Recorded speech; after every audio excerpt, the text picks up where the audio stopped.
И сырғытып жібересіз. Пах еткізеді. Бір айлық немесе 2 айлық уже іштен проблема болып жатыр, мазасызданып жылай береді.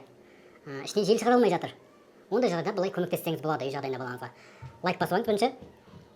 Лайк басыңыз ба? Массажын сағат тілмен оқалаймыз. Міне. Былай емес. Былай. Міне. Май жағып аласыз да, міне аккуратно. Ішінен желін шығару әдісін көрсетемін қазір.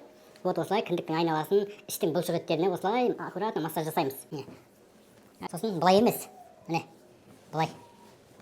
Жақсылап оқалап алдыңыз ғой, Потом аяғын бүгеміз, міне. Бір. Бүккенде де тоже сағат тілмен. 1, 2, 3. Жамбасын кішкене ұрғылап жүрсеңіз болады. Көргенсіздер қалды видеода жел шығарып жатсын. И сырғытып жібересіз. Пах еткізеді. Жел қасқан болса жел шығады сөйтіп. Егер ақпарат пайда болған болса, лайк басып, парақшаға тіркеліп алыңыз. Егер сіз Астана қаласында болсаңыз, балаңызға осмотр жасатқыңыз келсе, немесе массаж алғыңыз келсе, маған профильді WhatsApp-қа жазсаңыз болады.